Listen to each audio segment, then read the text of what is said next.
Sem dúvida, Canudos foi um dos episódios mais trágicos da nossa história.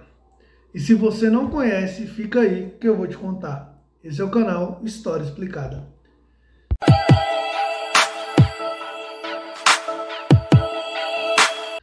Para nós entendermos o que foi Canudos, nós temos que pegar todo o contexto que acontecia nos anos entre 1890 e 1885.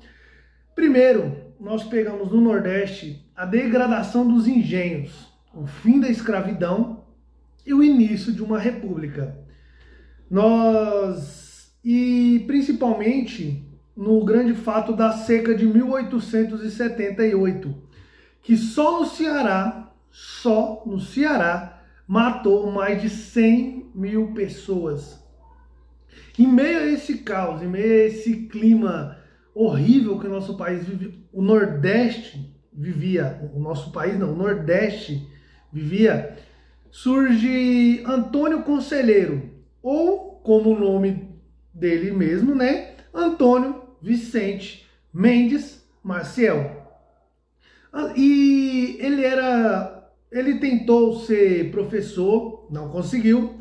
Ele tentou ser vendedor ambulante, não conseguiu.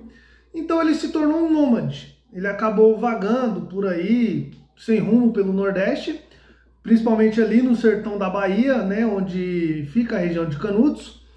E ele acabou juntando muitos seguidores enquanto caminhava, e principalmente pessoas que fugiam da seca também.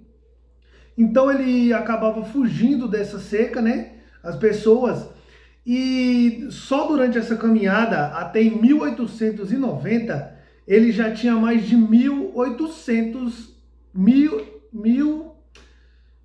mil seguidores. 1.800 não, ele já tinha mais de 8 mil seguidores. E ele buscava e ensinava para as pessoas que elas deviam reformar os cemitérios, pintar as igrejas de branco, mudar a imagem das igrejas, renascer o sertão, digamos assim. E ele encontra uma fazenda abandonada, que era conhecida como Monte Belo, e logo depois veio a se chamar Canudos, né? E lá ele cria o Arraial de Canudos, que dentro desse arraial tinha 5.200 casas e tinha mais de 20 mil habitantes. Era mais ou menos uma utopia evangélica, né? E eles viviam do que plantavam, né? Viviam de roças coletivas, viviam do feijão, do milho, né? Viviam das cabras, do queijo, do leite, e inclusive o couro das cabras de Canudos era importado para os Estados Unidos. E no fim de 1895, Antônio Conselheiro compra uma grande remessa de madeira, né, da cidade de Juazeiro, só que ele não recebe. E o povo de Canudos, né, vamos dizer assim, os moradores de Canudos ficam revoltados, porque eles já pagaram pela madeira e não receberam essa madeira. Então houve uma grande revolta, né? E eles decidem ir até a cidade de Juazeiro, que era uma das maiores cidades da Bahia, né? Fora de Salvador, antes da capital. Juazeiro tinha mais ou menos 5 mil habitantes, e Canudos tinha 25 mil habitantes. Só que Canudos não era considerada uma cidade da Bahia.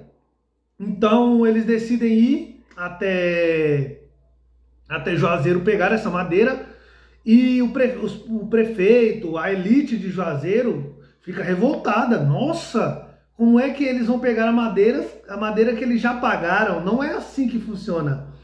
Então eles decidem montar uma força policial de mais ou menos 100 homens, e o povo de Canudos junta mais ou menos 300 homens. E eles partem para Juazeiro. Houve um conflito e 10 policiais foram mortos nesse conflito e 6 ficaram feridos. E para o governo, quando chega essa notícia no Rio de Janeiro, isso é um traje. como é que esse povo, esses sertanejos, esses nordestinos, era exatamente, hoje nós ouvimos falar desse jeito também. O governo dizer, esses nordestinos têm a coragem de ferir o grandioso exército brasileiro, né? Que naquela época não estava totalmente estruturado, como nós vemos hoje, né? Como a gente não era obrigado a se alistar. Mas, enfim. E em agosto de 1896, o governo decide atacar Canudos e é derrotado, o governo é derrotado, e em novembro de 1896, o exército envia o Major Febrônio para atacar Canudos. Foram encurralados num estreito ali perto de Canudos, e no dia 24 de janeiro de 1896, eles são derrotados, eles fogem.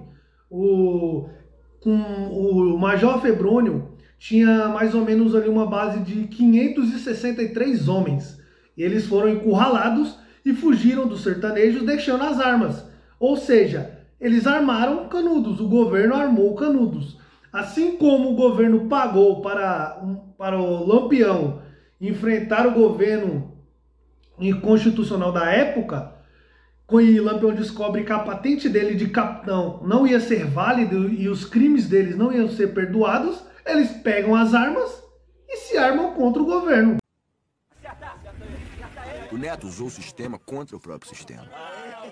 Era brilhante, mas também era uma puta de uma burrice. Foi o mesmo que aconteceu em Canudos.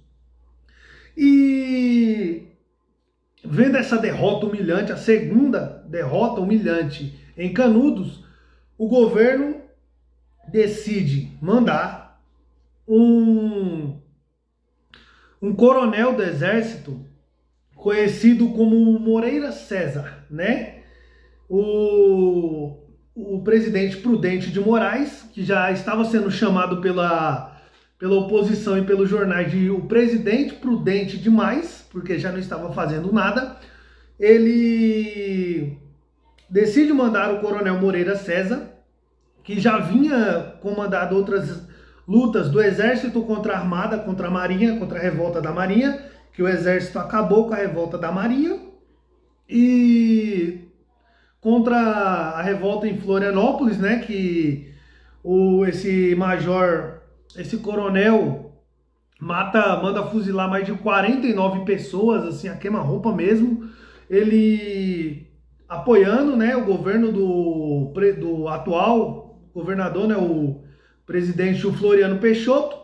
E uma curiosidade também é que em Florianópolis, né, no estado de Santa Catarina, a capital do estado de Santa Catarina se chamava Cidade do Desterro e não Florianópolis. E ela só recebe esse nome, né, a capital só recebe esse nome porque o Moreira César deu esse nome em homenagem ao governador, ao presidente, né, digamos assim, Floriano Peixoto.